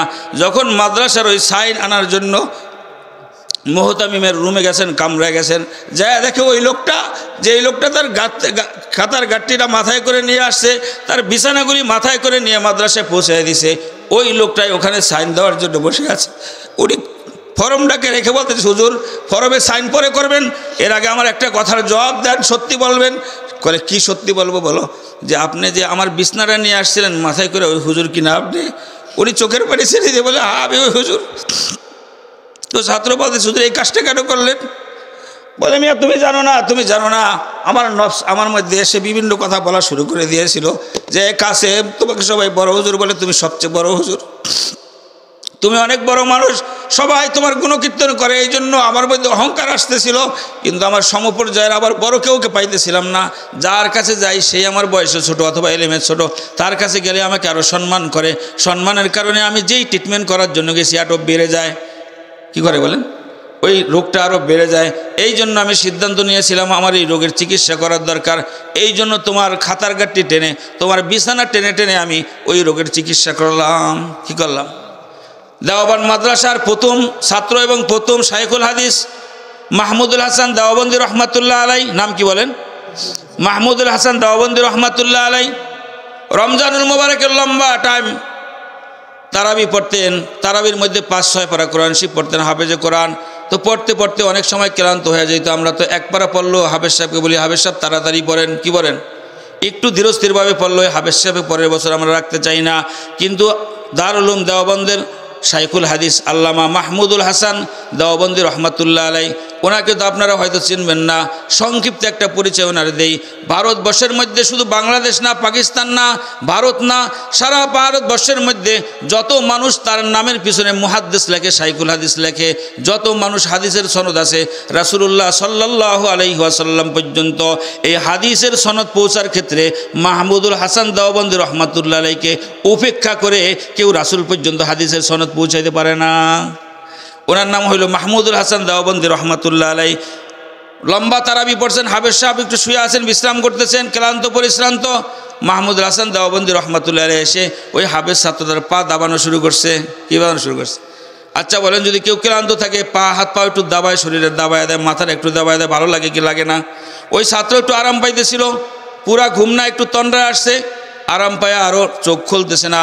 অনেকক্ষণ পর্যন্ত যখন দেখে আর ওই বুজুর্গ তার পাকে ছাড়তেছেন না, বারবার দাবাইতেছেন, অনেক লম্বা টাইম হয়ে গেছে, তখন চোখ খুললেন। চোখ খুলে দেখলেন দারুল উলুম দেওবন্দ মাদ্রাসার শাইখুল হাদিস শাইখুল হিন্দ রহমাতুল্লাহ আলাইহি তার পা দাবাইতেছেন। এত বড় হুজুর তার পা দাবাইতেছেন, এরা দেখে সে ভয়ে ভয়ে ভীত সন্ত্রস্ত হয়ে গেল। বলতেছে, হুজুর এটা কি করতেছেন? বলেন, না না বাবা, তোমাকে আমি কোনো খেদমত করতেছি না, আমি খেদমত করতেছি তোমার ভিতরে যেই জিনিসটা আছে, কোরআনে কারিম যেটা তোমার ভিতরে আছে, এই কোরআনে কারিমটা অনেক দামি জিনিস। এই জন্য যেহেতু তোমার ভিতরে কোরআনে কারিম আছে, এই জন্য আমি কোরআনে কারিমের ইজ্জতের জন্য, যেহেতু কোরআনে কারিমটা তোমার ভিতরে আছে, কি ভিতরে আছে? তোমার ভিতরে আছে, এই জন্য আমি কোরআনে কারিমের ইজ্জত করতেছি। কি করতেছি? কোরআনে কারিমের কি করতেছি বলেন? কথা মনে পড়ে গেল, কোরআনে কারিম সর্বপ্রথম নাজিল হয়েছে গারে হেরার মধ্যে। কোথায় সর্বপ্রথম কোরআন নাজিল হয়েছে? কোথায়? যেহেতু মাদ্রাসা ভিত্তিক মাহফিল, এই জন্য সর্বপ্রথম যেই মাদ্রাসা ছিল আমাদের, এই মাদ্রাসায় যখন মাওলানা সাইদ সাহেব আসছে, আমি শুনতে পেলাম বলে একজন ছাত্র ভর্তি হয়েছে, আমি মাদ্রাসা থাকবো না, চলে যাইব। ও দোস্ত, ভালো করে শুনে রাখেন, সর্বপ্রথম যে মাদ্রাসাটা ছিল গারে হেরা মাদ্রাসা। জায়গাটা কোথায়? গারে হেরা মাদ্রাসা। ওই মাদ্রাসার ছাত্র সংখ্যা কতজন ছিল? কথা কয় না। ওই মাদ্রাসার ছাত্র কতজন ছিল? একজন মাত্র ছাত্র। ওই ছাত্রটার বাপ নাই। শোনাইব আপনাদেরকে, একজন মাত্র ছাত্র দোস্ত, ওই ছাত্রটার বাপ নাই। বাপকে সে চোখে দেখেই রে জীবনে। যখন সে মায়ের গর্ভে ছিল তখন আল্লাহ তাআলা তার বাপকে নিয়ে গেছেন। যখন তার বয়স 6 বছর তখন আল্লাহ তাআলা তার মাকেও নিয়ে গেছেন। দাদার তত্ত্বাবধানে ছিল, কিছুদিন পর দাদাও বিদায় হয়ে গেছে। আবার চাচার তত্ত্বাবধানে ছিল আবু তালেবের, কিছুদিন পর আবু তালেবও বিদায় হয়ে গেছে। দুর্রে এতিম, যার মাও নাই বাপও নাই, বংশের লোকেরা যার বিরোধিতা করে আকীদার কারণে, কোরআনের দাওয়াত দেওয়ার কারণে বিরোধিতা করে, এরকম এক দুর্রে এতিম, এক এতিমখানার মধ্যে, যেখানে কোনো লিল্লা বোর্ডিংয়ের ব্যবস্থা নাই, কোনো খানারও ব্যবস্থা নাই, কোনো পানিরও ব্যবস্থা নাই, কোনো ভালো কিছুর ব্যবস্থা নাই, কম্বলের ব্যবস্থা নাই, ল্যাপের ব্যবস্থা নাই। দোস্ত ভাই কান খাড়া করে শুনবেন, আমি এই পয়েন্টে কয়েকটা কথা বলবো মাদ্রাসা সম্পর্কে। ওখান থেকে আমাদের শিক্ষণীয় বহুত বিষয় আছে। আল্লাহ জাল্লা শানু আম্মানু আলু। আমার প্রশ্ন আপনাদের কাছে, উত্তরটাও আমি পরে দিব। সেটা হইল, মক্কার মতো এত দামি জায়গা থাকার পরে, মক্কার মধ্যে বাইতুল্লাহর এত সুন্দর দামি ঘরটা থাকার পরে, যেখানে নামাজ পড়লে 1 রাকাতে 1 লক্ষ রাকাতের নেকি হয়। কত রাকাতের? 1 লক্ষ রাকাতের নেকি হয়। তো এই বাইতুল্লাহর পাশে যেখানে মানুষ তওয়াফ করে, ওখানে কোরআন নাজিল করলেই তো সুন্দর একটা দামি জায়গা হয়তো। কি বলেন? মিজাবে রহমতের ওখানেও তো কোরআন নাজিল করতে পারতেন, মাকামে ইব্রাহিমের মধ্যেও তো কোরআন নাজিল করতে পারতেন, মুজদালিফার মধ্যেও তো কোরআন নাজিল করতে পারতেন, সফার মধ্যেও তো কোরআন নাজিল করতে পারতেন, আরাফাতের ময়দানেও তো করতে পারতেন, মিনায়ও তো করতে পারতেন, মুজদালিফায়ও তো করতে পারতেন, কিন্তু মক্কার ভিতরেও তো করতে পারতেন। ছাদের উপরে নিয়েও জিবরাইলকে পাঠাইতে পারতেন কি পারতেন না? কিন্তু আমার আল্লাহ সারা পৃথিবীর মানুষকে শিখাই দিতেছেন, দুনিয়ার মানুষ শোনো, এলেম অর্জন করবা, কিছু কষ্ট করতে হবে। যদি এলেমের সাথে কষ্ট মিশ্রিত না হয়, তোমার ওই এলেমের মধ্যে কখনো নূর আসবে না। আইয়াসি করে কেউ বড় আলেম হইতে পারে নাই। আবা কাবা সব গায়ে দিতে পারে, টুপি একটা অনেক বড় বড় মাথায় দিতে পারে, পাগড়ি একটা বাঁধতে পারে, কিন্তু বড় আলেম হওয়ার জন্য, এলেমের নূর পাওয়ার জন্য একটু কষ্ট ক্লাস করে এলেম শিখতে হয়। এই জন্য প্রথম ছাত্রকে এতিম বানাইছেন আল্লাহ তাআলা। প্রথম ছাত্রকে এমন জায়গায় নিয়ে এলেম শিখাইছেন যেখানে বোর্ডিংয়ের খানার ব্যবস্থা নাই, কিছুর ব্যবস্থা নাই। মাঝে মাঝে আসতেন, কিছু খানা নিয়ে যাইতেন। মাঝে মাঝে খাদিজাতুল কুবরা রাদিয়াল্লাহু তাআলা আনহা ওই বিশাল পাহাড়ের চূড়ায় উঠে, যেটা এখন আমাদের সিঁড়ির মতো হয়ে গেছে, অল্প অল্প করে দিয়েছেন, তারপরও আমরা হিম্মত করি না, অনেকে উঠতেই পারে না। ওখানে 2 জন মানুষ পাশাপাশি দাঁড়ায় নামাজ পড়তে পারে, এরকম একটা গুহা। ওখানে জিবরাইল আলাইহিস সালাতু ওয়াস সালাম রাসূলুল্লাহ সাল্লাল্লাহু আলাইহি সাল্লামের কাছে কোরআন নিয়ে আসছেন। রাসূল যখন দেখলেন মক্কার পরিবেশটা দূষিত পরিবেশ, যেখানেই যায় ঢোল ডক্করের পরিবেশ, গান বাদ্যর পরিবেশ, ঘুষ সুদের পরিবেশ এবং বেহায়া ল্যাংরাপনার পরিবেশ, বেপর্দার পরিবেশ, কোথাও সুন্দর পরিবেশ নাই। রাসূল যেন এই পরিবেশকে পছন্দ করতেছিলেন না। ওখান থেকে বের হওয়ার জন্য ওখান থেকে বের হওয়ার জন্য রাসূলুল্লাহ সাল্লাল্লাহু আলাইহি ওয়াসাল্লাম যেন কোথায় যাইতেছিলেন, একাকিত্বে যাওয়া পছন্দ করতেছিলেন। ওই পাহাড়ের চূড়ায় যায়া ওই পাহাড়টাকে আল্লাহ পছন্দ করেছেন, মক্কা থেকে মোটামুটি একটু দূরে। ওখানে হাজী সাহেবরা দেখার জন্য যায়। ওখানে যায় রাসূলুল্লাহ সাল্লাল্লাহু আলাইহি ওয়াসাল্লাম ধ্যানে মগ্ন থাকা শুরু করলেন। এই জন্য আমরা অনেকে মনে করি বাচ্চাদেরকে বোর্ডিংয়ে দিলে মনে হয় অনেক কষ্ট হবে বাচ্চাদেরকে। রাসূল বুঝাইলেন, এই এলেম যদি তুমি পেতে চাও, আমি রাসূল যত কষ্ট করে এলেমের নূর হাসিল করছি, তোমাকে একটু কষ্ট করে নূর হাসিল করতে হবে। এই জন্য মা বাবাকে ছেড়ে একটু দূরে যেতে হবে। মা বাবার কাছে থেকে প্রকৃত এলেম শেখা যায় না। এই জন্য রাসূলুল্লাহ সাল্লাল্লাহু আলাইহি ওয়াসাল্লাম লম্বা চূড়া ইতিহাস, ওই গারে হেরার মধ্যে সূরা আলাকের 5টা আয়াত নাজিল হয়েছে। কয় আয়াত? কিন্তু আশেপাশে ওলামায়ে কেরাম আছেন, ওই গারে হেরা কিন্তু এই 5 আয়াত এখন পর্যন্ত মুখস্থ করতে পারে নাই। পারছে? কথা কয় না। গারে হেরা কিন্তু আজ পর্যন্ত 5টা আয়াত মুখস্থ করে নাই। এই 5টা আয়াতের তরজমাও গারে হেরা জানে না, এই 5টা আয়াতের তাফসিরও গারে হেরা জানে না, এই 5টা আয়াতের উপর আমলও সে করতে জানে না। সে তো একটা পাহাড় আল্লাহ তাআলাকে বানাইছেন। পাহাড়ের এত দাম কেন? বড় বড় এলেমওয়ালারা শাইখুল হাদিসরা এই পাহাড় দেখতে কেন যায়? যে পাহাড়ের দাম এই জন্য, পাহাড় তার বুকের মধ্যে এলেম নাজিল হওয়ার জন্য একটু জায়গা করে দিছে। এই জন্য আজকে যারা এখানে জায়গা করে দিছেন, তাদের মর্তবা ওই পাহাড়ের মর্তবার মতো। দুনিয়ার মানুষ যদিও না বোঝে, হাসরের ময়দানে আল্লাহ তাআলা সবার সামনে কড়ায় গন্ডায় হিসাব দিয়া বুঝাইবেন, এ ঢালিবাড়ির লোকেরা তোমরা মাদ্রাসার জন্য জায়গা দিয়েছিলা, আশপাশের লোকেরা তোমরা মাদ্রাসার দেখাশোনা করছিলা, আজকে গারে হেরার এত দাম আমি আল্লাহ তাআলা বানিয়েছি কোরআন নাজিল হওয়ার কারণে। কিন্তু গারে হেরার মধ্যে আমি কিন্তু পুরা 30 পারা কোরআন নাজিল করি নাই, 114টা সূরা নাজিল করি নাই। 114 সূরার মধ্যে আলাক নামের একটা সূরা আছে। ওই সূরার শুরু দিয়া 5টা আয়াত আমি আল্লাহ তাআলা গারে হেরার মধ্যে নাজিল করার কারণে গারে হেরার দামকে আমি আল্লাহ তাআলা বাড়ায় দিছি। আবার কিছু আয়াত আমি আল্লাহ মক্কা মুকাররমায় নাজিল করছি।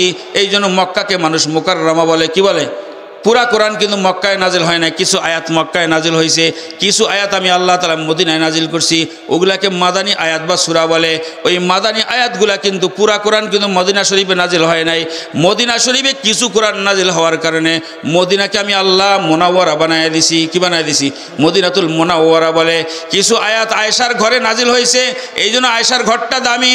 আয়েশার ব্যাপারে সূরা নূরের 10টা আয়াত নাজিল হয়েছে তার অপবাদকে খণ্ডন করার জন্য। এই জন্য আয়েশা ওই আয়াতগুলি নিয়ে গর্ববোধ করতেন। হযরত যায়েদ রাদিয়াল্লাহু তাআলার নামটা কোরআনে কারিমের মধ্যে আসছে। সাহাবীদের মধ্যে একজন সাহাবীর নামই কোরআনে আছে, তিনি হলো যায়েদ। ওই যায়েদের নাম আসার কারণে যায়েদকে আমি দামি বানিয়ে দিছি। দুনিয়ার মানুষ শোনো শোনো, এই কোরআন নাজিল হয়েছে রাত্রে, এই জন্য আমি ওই রাত্রের দামও বাড়ায় দিয়েছি। এই কোরআন নাজিল হয়েছে একটা মাস, ওই মাসটার নাম হলো রমজানুল মুবারক মাস। এই জন্য অন্য মাসের চাইতে আমি আল্লাহ রমজানুল মুবারক মাসের দামটাও বাড়ায় দিয়েছি। এই কোরআন নাজিল হয়েছে একটা রাত্রের মধ্যে, এই জন্য রাত্রের দাম বেশি, একটা দিনের মধ্যে, এই জন্য ওই মাসের মধ্যে মাসের দাম আমি আল্লাহ তাআলা বাড়িয়ে দিয়েছি। এই কোরআন নাজিল হয়েছে মক্কায় মদিনা, এই জন্য মক্কা মদিনার দাম আমি আল্লাহ তাআলা বাড়িয়ে দিয়েছি। এই কোরআন লেখা হয়েছে সাদা কাগজের মধ্যে। কিসের মধ্যে বলেন? এই কোরআন লেখা হয়েছে একটা সাদা কাগজের মধ্যে, এই জন্য কাগজটার দামও আমি বাড়াই দিছি। কোরআন শরীফ সরাসরি একজিল থাকলে আমি বুঝাই দিতে পারতাম আপনাদেরকে সহজে। মনে করেন একজিল কোরআন শরীফ, এখানে কোরআন কিন্তু উপরে কোরআন শরীফ লেখা থাকে না, কোরআনের উপরে থাকে প্লাস্টিকের মলাট, এরপরে থাকে একটু কাগজের মলাট, মোটা একটু মলাট থাকে, এরপরে দেখবেন কিছু কাগজ থাকে সাদা কাগজ, কিছুই লেখা নাই, এরপরে আবার দেখবেন কিছু কাগজ শুধু সূচিপত্র লেখা, ওখানেও কোরআনের আয়াত লেখা নাই। এরকমভাবে 7-8টা পৃষ্ঠা আছে যেখানে কোরআনের কোনো অংশই লেখা নাই। কিন্তু মানুষ যখন কোরআনকে চুমু দেয়, তখন কোরআনের ভিতরকে খুলে চুমু দেয় না, বরঞ্চ কোরআনের উপরেই চুমু দেয়। চুমু দেয় কি দেয় না? এই কোরআনকে ওই মলাটকে ডেকে রাখে একটা কাপড় দিয়া, ওই কাপড়ের উপরে মানুষ চুমু দেয়। গেলাপটারে বাঁধার পরে যখন কোরআন তাকের উপর রেখে দিবে, একটা চুমু দিয়া কোরআন তাকের উপর মানুষ রাখে। আবার যখন তাক থেকে নামায় একটু চুমু দিয়া কোরআন শরীফ খোলা শুরু করে কি করে না? উপরে তো কোরআন নাই, ভিতরে কোরআন আছে, এই জন্য এত সম্মান। কি বলেন? এত সম্মান। আমার বলার উদ্দেশ্য হইল দোস্ত, ওই গারে হেরায় 5টা আয়াত নাজিল হওয়ার কারণে যদি গারে হেরার দাম এত বৃদ্ধি হইতে পারে, মক্কায় কিছু আয়াত নাজিল হওয়ার কারণে মক্কা যদি এত দামি হইতে পারে, মদিনায় কিছু আয়াত নাজিল হওয়ার কারণে মদিনা যদি এত দামি হইতে পারে, আয়েশার ঘরটা যদি কোরআন নাজিল হওয়ার কারণে আংশিক নাজিল হওয়ার কারণে দামি হইতে পারে, যায়েদের দাম যদি বেড়ে যেতে পারে, মুহাম্মদুর রাসূলুল্লাহ সাল্লাল্লাহু আলাইহি ওয়াসাল্লামের কাছে কোরআন নাজিল হওয়ার কারণে সমস্ত নবীদের থেকে দাম যদি তার বেড়ে যেতে পারে, তিনি যদি সাইয়্যিদ সাইয়্যিদুল মুরসালিন হইতে পারে, ইমামুল আম্বিয়া হইতে পারে। তাইলে যেই কোরআনের 30 পারা কোরআন সূরা পুরো কোরআনের শুরু থেকে শেষ পর্যন্ত 1 সূরা না 2 সূরা না 100 সূরা না, বরঞ্চ 114 খানা সূরা। কতখানা সূরা? 114 খানা সূরা যে কোরআনে হাফেজের সিনার মধ্যে আল্লাহ তাআলা রাখতেছেন। এই মাদ্রাসার মধ্যে দেখবেন কয়েক বছর পর হাফেজ হইতেছে, এই স্টেজে দেখবেন পাগড়ি দেওয়া হইতেছে। একজন হাফেজে কোরআনের সিনার মধ্যে ওই গারে হেরার 5টা আয়াতও থাকবে, ওই গারে হেরার 5টা আয়াতও থাকবে, মক্কার পুরা মক্কি আয়াতগুলো তার সিনার মধ্যে থাকবে, মাদানী সূরাগুলিও তার সিনার মধ্যে থাকবে। আয়েশার ঘরে যে কোরআন আছে ওই কোরআন সূরাগুলিও তার সিনার মধ্যে থাকবে। জায়েদের নামটা যে আয়াতের মধ্যে আছে ওই জায়েদের নামের আয়াতটাও তার সিনার মধ্যে থাকবে। কোরআনের কাগজে লিপিবদ্ধ যেই কোরআন আছে পুরা কোরআনটাই কিন্তু হাফেজে কোরআনের সিনার মধ্যে আছে। যার কারণে গেলাফের দাম বাড়লো, রেহালের দাম বাড়লো, কাগজের দাম বাড়লো। আপনি বলেন না, আপনারা যারা আছেন সত্য কথা বলেন না, বুকে হাত দিয়ে বলেন যে হাফেজে কোরআনের সিনার মধ্যে আল্লাহ 30 পারা কোরআন শরীফ জমা রাখছেন। ওই হাফেজে কোরআনের দাম আল্লাহ তাআলার কাছে কতটা বড়, কথা কয় না? কি পরিমাণ বড় বলেন, কি পরিমাণ বড় দোস্ত। ওই হাফেজে কোরআনকে যারা কাবার বানাইব, যাদের কাবার হবে হাফেজে কোরআনের জন্য, কি বলেন, যারা কম্বল হবে হাফেজে কোরআনের, যারা খানার দায়িত্ব নেব হাফেজে কোরআনের, যারা দেখাশোনার দায়িত্ব নেব হাফেজে কোরআনের। রাসূল তো বলেই দিয়েছেন কুন আলিমান, এ দুনিয়ার মানুষ তোমরা আলেম হও। আমাদের এক আল্লাহওয়ালা বুজুর্গ বলতেছেন রাসূলের হাদিস কিন্তু আলেম হইলেই হইব এরকম বিষয়টা ছিল না।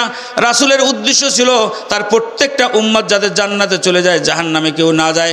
এই জন্য রাসূল 4টা ফর্মুলা দিয়েছেন যে এই 4টা ফর্মুলার মধ্যে থেকে যে কোনো একটার মধ্যে তুমি আসো, তাইলে তোমার জান্নাতের ফয়সালা হবে। 1 নাম্বার কুন আলিমান, তুমি আলেম হও, বিনা হিসাবে জান্নাতে যেতে পারবা। ফা আম্মাল্লাযীনা সাবাকু ফাউলাইকা ইউদখিলুনাল জান্নাতা বিগাইরি হিসাব। রাসূলুল্লাহ সাল্লাল্লাহু আলাইহি ওয়াসাল্লাম সূরা ফাতিরের তাফসীরের মধ্যে আছে, তাফসীরে হুসাইনের মধ্যে 3 জায়গা হাদিস আনছেন। ফা আম্মাল্লাযীনা সাবাকু ফাউলাইকা ইউদখিলুনাল জান্নাতা বিগাইরি হিসাব। যারা আলেম ওলামা হবে, নিজেরাও দিন মতো চলবে, অন্যদেরকে দিনের উপর চালানোর চেষ্টা করবে, তাদেরকে আল্লাহ তাআলা কিয়ামতের ময়দানে বিনা হিসাবে জান্নাত দিয়ে দিবেন। কি দিয়ে দিবেন? 2 নম্বরে কুন আলিমান আও মুতাআল্লিমান। আর যারা তলবে ইলম হবে, কি হবে বলেন? ছাত্র হবে। ছাত্র কি হবে বলেন? ছাত্র হবে। হাদিসে পাকের মধ্যে আসছে ছাত্র অবস্থায় যদি কেউ দুনিয়া থেকে বিদায় নেয় তাইলে তাকে শাহাদাতের মর্তবা দেওয়া হবে, শহীদি মর্যাদা দেওয়া হবে। কি মর্যাদা? তো যদি ছাত্র হইতে কেন বললেন যে অন্ততপক্ষে আলেম না হইতে পারলে একটু ছাত্র হয়ে যাও, তাইলে শহীদি মর্তবা পাইবা। শহীদি মর্তবা কাকে বলে? যে সে ইন্তেকাল করলো আর জান্নাতে চলে গেল, এটার নাম শহীদি মর্তবা।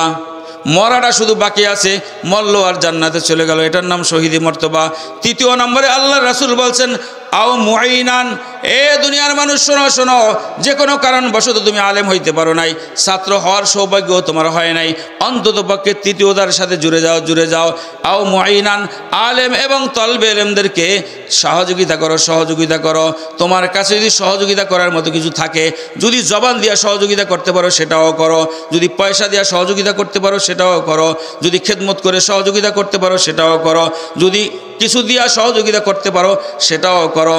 তাইলে আও মুঈনান, জান্নাতে যাওয়ার 3য় রাস্তা আল্লাহর রাসূল বলছেন আলেম এবং তলবে ইলমদেরকে সহযোগিতা করা। কি করা বলেন? গারে হেরার জায়গাটা যদি এত দামি হইতে পারে কোরআনের নাজিল হওয়ার জায়গা দেওয়ার কারণে, এই এলাকাটা দামি হবে না কেন? কোরআনের জায়গা দেওয়ার কারণে। বলেন আচ্ছা বলেন না, যখন নাকি এখানে হেফজখানা হবে, দোতলার ফিকির করতেছেন, যখন দোতলা হবে হেফজখানার আওয়াজগুলো যখন রাত্র 3:30 বাজে যখন গুনগুন গুনগুন আওয়াজে যখন চলতে থাকবে, এই এলাকার মধ্যে বরকত আসবে কি আসবে না বলেন? আমি দিলাম 50 টাকা কিন্তু বরকতের ভাগী হয়ে গেলাম, আমি দিলাম 100 টাকা কিন্তু বরকতের ভাগী হয়ে গেলাম, আমি দিতে পারলাম না আরেকজনকে বলে দিলাম তো আমিও ভাগী হয়ে গেলাম। কি হয়ে গেলাম? আও মুঈনান, আল্লাহর রাসূল বলেন কমসে কম 3য় নম্বরে হও, সেটা হইল আলেম এবং তলবে ইলমের সহযোগিতা করো। কি করো? বলে হুজুর আপনাদের সহযোগিতা করার জন্য আপনারা তো বলবেন এই। দোস্ত ছোট্ট একটা ফিরিস্তি দিই আপনাদের কাছে, সময় সংক্ষিপ্ত নয়, লম্বা করে বলতাম, সংক্ষিপ্তভাবে বলি আপনারা কি দেন আর ওলামারা আপনাদেরকে কি দেয়। আপনারা হয়তোবা চিন্তা করবেন সামনে কোরবানি আসতেছে, রমজান আসতেছে, হুজুররা আমাদের কাছে জাকাতের টাকা চাইবে। ও দোস্ত, যদি আপনি জাকাত ফরজ হয়ে থাকে আর জাকাতের টাকা যদি আপনি সহি রাস্তার মধ্যে খরচ না করেন, এটার জন্য পানিশমেন্ট আছে কি আছে না, কি বলেন? আর জাকাতের ওই টাকাটা তো আপনার জন্য বৈধ না, আপনি নিজে খেতে পারবেন না। যেটা আপনার জন্য বৈধ না, যেটা আপনি খেতে পারবেন না, যেটা না দিলে আপনাকে শাস্তি দেওয়া হবে, ওই কিছু টাকা আপনি হয়তো মাদ্রাসায় দিলেন, কি বলেন?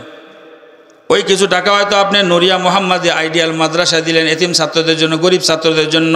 অথবা কোরবানির কিছু পশুর চামড়া আপনি, যেটা 2 দিন পর গন্ধের ঠেলায় আপনি কাছেও যাইতে পারবেন না, গন্ধের কারণে আপনি বিক্রিও করতে পারবেন না, এরকম একটা পচনজাত জিনিস যদি আপনি মাদ্রাসায় দিলেন, এটা হুজুররা নিয়ে প্রসেসিং করে এই জাকাতের টাকাগুলো হুজুররা নিয়ে ধরেন 5 জন ছাত্রের পিছনে খরচ করলো। 4 বছর পরে দেখলেন যে নড়িয়া মোহাম্মদিয়া মাদ্রাসার এখানে, আইডিয়াল মাদ্রাসা এখানে ঘোষণা হইতেছে যে হাফেজ ছাত্রদের দেস্তারবন্দি উপলক্ষে মাহফিল করা হবে। কি করা হবে? আপনি দিলেন গরুর চামড়া, কি বলেন? আপনি দিলেন জাকাতের টাকা, আপনি দিলেন মান্যতের টাকা, আপনি বাজার করে কিছু টাকা বেঁচে গেছে, ওই বাঁচা টাকাটা আপনি মাদ্রাসায় দিয়ে গেলেন যাওয়ার সময়। কিন্তু ওলামায়ে কেরাম আপনাকে এটা প্রসেসিং করে কি দিল? 4 বছর পর একজন হাফেজে কোরআন উপহার দিল। কি দিল? একজন মাওলানা 10 বছর পর উপহার দিল, 12 বছর পর একজন মুফতি উপহার দিল, আরও 2 বছর পড়ালেখা করলে সে একজন মুফাসসির উপহার দিল, একজন বক্তা উপহার দিল, একজন ইমাম উপহার দিল, একজন খতিব উপহার দিল। আপনি নিজেই বলেন ইনসাফের সাথে, আপনার টাকাকে এক পাল্লায় রাখেন, একজন হাফেজে কোরআনকে এক পাল্লায় রাখেন, আপনার টাকার দাম বেশি না হাফেজে কোরআনের দাম বেশি? তাইলে আপনি কি দিলেন? আপনাকে ওলামায়ে কেরাম কি দিল? কথা বুঝে আসছে? আমরা দিলামটা কি? আমাদেরকে দিলেন কি? আমরা দিলাম ছাই, আমাদেরকে দিলেন স্বর্ণ। আমরা দিলাম মাটি, আমাদেরকে দিলেন স্বর্ণ। কি দিলেন? আমাদেরকে দিলেন স্বর্ণ। এরপরে শুধু এটাই না, কিয়ামতের ময়দানে যার কোনো না কোনো অবদান থাকবে, কোনো তলবে ইলমের, কোনো মাদ্রাসার কোনো না কোনো অবদান থাকবে কিয়ামতের ময়দানে। এখানে বলে গেলাম কোরআন হাদিসের দৃষ্টিকোণ থেকে, ওই লোকটাকে রেখে ওই হাফেজে কোরআন কখনো জান্নাতে যাবে না, ওই আলেমে দ্বীন কখনো জান্নাতে যাবে না। আল্লাহ পিছনে ব্যাক করায় দিবেন। কেননা একটা কথা শুনে রাখেন, আল্লাহ কিন্তু রাসূলের সাথে ওয়াদা করছেন। রাসূল যখন মৃত্যুসজ্জায় শায়িত, আজরাইল তার কাছে আসছেন জিবরাইল সহ। আয়েশা জিবরাইল আলাইহিস সালাতু ওয়াস সালাম সালাম দিয়ে ঘরে ঢুকছেন, বলে ইয়া রাসূলুল্লাহ মেহমান নিয়ে আসছি, বলে নিয়ে আসেন। আজরাইল সালাম দিয়ে ঢুকছে, সংক্ষিপ্তভাবে বলতেছি, সালাম দিয়ে ঢুকে বলতেছি ইয়া রাসূলুল্লাহ, আজ পর্যন্ত আপনার ছাড়া আর কাউকে আমি সালাম দিয়ে প্রবেশ করি নাই, আজ পর্যন্ত কারো থেকে এই মওতের অনুমতি নেওয়ার জন্য কারো থেকে আমি অনুমতি চাই নাই, শুধুমাত্র আপনার জন্যই স্পেশাল এই কাজটা করার জন্য আল্লাহ বলছেন আপনাকে সালাম দিয়ে বলতেছি, আপনি যদি যেতে চান আপনাকে নিয়ে যাইব, আপনি যদি থাকতে চান আপনাকে রেখে যাইব, কিন্তু যত বছরই থাকেন না কেন এক সময় আমাকে যেতেই হবে। কি করতে হবে? রাসূলুল্লাহ সাল্লাল্লাহু আলাইহি ওয়াসাল্লাম একা পড়ে গেলেন, কার সাথে মাশওয়ারা করবেন? মাও তো ডান পাশে নাই, ও মা বলেন না আমি কি বলবো, বাবাও তো বাম পাশে বসে নাই, বাবা বলেন না কি বলবো, চাচাও নাই, দাদাও নাই, কার কাছে কি পরামর্শ চাইবেন? ইন্তেকালের পূর্ব মুহূর্তে রাসূল চিন্তা করলেন এখানে তো জিবরাইল আমার পরিচিত, বারবার আমার কাছে আসছে, জিবরাইল দিকে তাকানি চাহনির দ্বারা মাশওয়ারা করতেছেন, জিবরাইল কি বলেন আপনি বলেন। জিবরাইল আলাইহিস সালাম বলেন ইয়া রাসূলুল্লাহ, আল্লাহ তাআলা আপনার মুলাকাতের শাওকে অধীর আগ্রহে বসে আছেন। আল্লাহ আজকে প্রথম আসমানকে সুন্দরভাবে সাজিয়েছেন, দ্বিতীয় আসমানকে সাজিয়েছেন, তৃতীয় আসমানকে সাজিয়েছেন, চতুর্থ পঞ্চম ষষ্ঠ সপ্তম আসমানকে সাজিয়েছেন, আরশ কুরসি লৌহ কলম সব জায়গাকে আল্লাহ তাআলা সাজিয়েছেন, মনের মতো সাজিয়েছেন, আল্লাহর শান অনুযায়ী সাজিয়েছেন। আপনি শুধু যাবেন, আপনার সাথে মোলাকাত হবে। রাসূলুল্লাহ সাল্লাল্লাহু আলাইহি ওয়াসাল্লাম এই কথা বলেন নাই আমার ফাতেমার কি অবস্থা হবে, আমার হাসান হোসেনের কি অবস্থা হবে, আমার নাতিপুতির কি অবস্থা হবে, আমার ফ্যামিলির লোকের কি অবস্থা হবে। যদি শুধু ফ্যামিলি নিয়ে চিন্তা করলেন দোস্ত, তাই এতগুলি লোক টুপি মাথায় দিয়ে আমরা এখানে বসার সুযোগ পেতাম না। রাসূলুল্লাহ সাল্লাল্লাহু আলাইহি ওয়াসাল্লাম বলে জিবরাইল আমি চলে যাব, ঠিক আছে কোনো আপত্তি নাই, কিন্তু আমার এই এতিম উম্মতের কি অবস্থা হবে? জিবরাইল আলাইহিস সালাতু ওয়াস সালাম আল্লাহর কাছে যায়, বলে আল্লাহ আপনার দোস্ত তো উম্মতের ফিকিরে আছে। আল্লাহ বলেন জিবরাইল তুমি জানায় দাও আমার রাসূলকে আমি হাসরের ময়দানে খুশি করে ছাড়বো।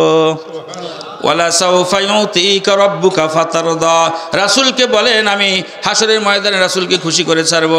রাসূল তাৎক্ষণিক বলতে না বলতে, জিবরাইল কথা শেষ হইতে না হইতে রাসূল যেন বসে বলতেছেন জিবরাইল কই সত্তার কসম করে বলতেছি যার কবজায় কুদরতের মধ্যে আমার জান, অতক্ষণ পর্যন্ত আমি আল্লাহ তাআলার প্রতি পরিপূর্ণ খুশি হইব না যতক্ষণ পর্যন্ত আমার একটা উম্মত জাহান্নামে থাকবে। বিষয় হলো জাহান্নাম থেকে বের করা।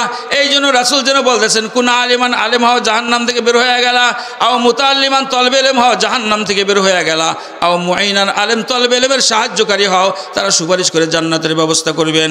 কি বলেন? আমরা অনেক সময় বলে থাকি পীরেরও খবর থাকবে না, আলেমেরও খবর থাকবে না। দোস্ত, প্রেক্ষাপট দুইটা ভিন্ন, কিন্তু ঢালাওভাবে এই কথা বললে পীরের প্রতি বদগুমানি হবে, ঢালাওভাবে এই কথা বললে আলেমের প্রতি বদগুমানি হবে। যখন আল্লাহ তাআলা শাফাআতে কোবরা, যেটা যখন কিয়ামতের ময়দানে কায়েম হবে, যখন নবীরা ইয়া নফসি করতে থাকবে, তখন তো পীরের খবর থাক দূরের কথা, নবীরা পর্যন্ত ইয়া নফসি করবে। কিন্তু যখন শিথিল হয়ে যাবে, বিচার বিভাগ কায়েম হবে, তখন আল্লাহ তাআলা সুপারিশের দরজা খুলে দিবেন। এক বন্ধু আরেক বন্ধুর জন্য সুপারিশ করবে, এক আলেম তার শ্রোতাদের জন্য সুপারিশ করবে, এক ইমাম তার মুসল্লির জন্য সুপারিশ করবে, মুসল্লি তার ইমামের জন্য সুপারিশ করবে। কারণ রাসূলের সাথে আল্লাহ ওয়াদাবদ্ধ, ওয়ালা সাউফা ইউতিকা রাব্বুকা ফাতারদা। হে রাসূল, আপনার উম্মতের ব্যাপারে আপনাকে আমি খুশি করে ছাড়বো। আল্লাহ রাসূল বলেন একজন জাহান্নামে থাকলেও আমি খুশি হইতাম না। এই জন্য রাসূল যেন বলতেছেন কুন আলিমান, আলেম হও জান্নাতে ঢুকে যাও, আও মুতাআল্লিমান জান্নাতে চলে যাও, আও মুঈনান আলেম তলবে ইলমের সহযোগিতা করে জান্নাত কামাই করে নাও, আও মুহিব্বান, যদি সহযোগিতার করার মতো কিছু না থাকে, অন্তত পক্ষে আলেম এবং তলবে ইলমকে দিল দিয়া ভালোবাসো, মুহাব্বত করো। কি করো বলেন? দিল দিয়া ভালোবাসো আর মুহাব্বত করো। আপনার সন্তান রাত 1টা বাজে আপনার কাছে চকলেট চাইছে, কি চাইছে? গ্রামের দোকান কোনো খোলা থাকে না, শহর হইলে আলাদা কথা, একটু দূরের থেকে নিয়ে আসবেন। কোন জায়গা থেকে চকলেট নিয়ে আসবেন? আচ্ছা, চকলেট চাইলেও বাচ্চা, আপনি কি করবেন? বাচ্চাকে মার দিবেন? কি বলেন? চকলেটকে ভুলানোর জন্য এই গালে একটা চুমা দেন, এই গালে একটা চুমা দেন, কপালে একটা চুমা দেন। কত ইতিহাস আপনার জানা আছে, সব কিছু বলা শুরু করেন। যতক্ষণ পর্যন্ত সন্তানরা ওই কথা না বলে, ততক্ষণ পর্যন্ত আপনি এক একটা বলতেই থাকেন, কি থাকেন না? রাসূল যেন বলতেছেন আও মুহিব্বান, এ দুনিয়ার মানুষ, পাশে দিয়া যাইতেছো, নুরিয়া মাদ্রাসার পাশে দিয়া, দেখতেছো যে ছাত্ররা যে খানা খাইতেছে, আলু ভর্তা ডাইল খাইতেছে, তোমার দিলটা টানতেছে কিছু দেওয়ার জন্য, কিন্তু তোমার কাছে কিছু নাই। যেমন ওই বাবার কাছে রাত্র 1:30টার সময় চকলেট দেওয়ার সুযোগ না থাকার কারণে ওই বাচ্চাটাকে চুমু দিয়া অন্য কথা বলে বাচ্চাটাকে ভুলাইয়া দিল। তুমিও যদি মাদ্রাসার ছাত্রদেরকে অন্য কিছু কথা বলে ওই খানার থেকে ভুলাইয়া দাও, ও মিয়া কি হয়েছে ডাইলের পানি খাইলে, ও মিয়া ডাইলের পানি খাইয়াই তো হাফেজি হয়েছে, মুহাম্মদুল্লাহ হাফেজি হয়েছে, এই ডাইলের পানি খাইয়াই তো শামসুল হক ফরিদপুরি সদর শাহ হুজুর হয়েছে, এই ডাইলের পানি খাই তো বাহাদুরপুরের পিসাবরা এত বড় হয়েছে কি হয় না? এরকম কিছু ফাজাইল শোনায় দাও। নাই তো পকেটে কিছু কি দিব, তো একটু ফাজাইল শোনায় দাও। ওটাকে কি শোনায় দাও? ফাজাইল শোনায় দাও। কিয়ামতের ময়দানে বলতে পারবা, আল্লাহ, বাপ যেরকম 1:30টা বাজে তার সন্তানকে ঘুম পাড়ানোর জন্য বিভিন্ন আদর্শ করে বাচ্চাকে ঘুম পাড়ায় দেয়, আমি ওই বাচ্চাকে কিছু দিতে পারি নাই মাদ্রাসায়, কিন্তু আমি মুহাব্বত করে তাকে অন্য ইতিহাস শোনায়া ফাজাইল শোনায়া তার মনটাকে আমি শান্ত করে দিয়ে আসছিলাম। কি করে দিয়ে আসছিলাম?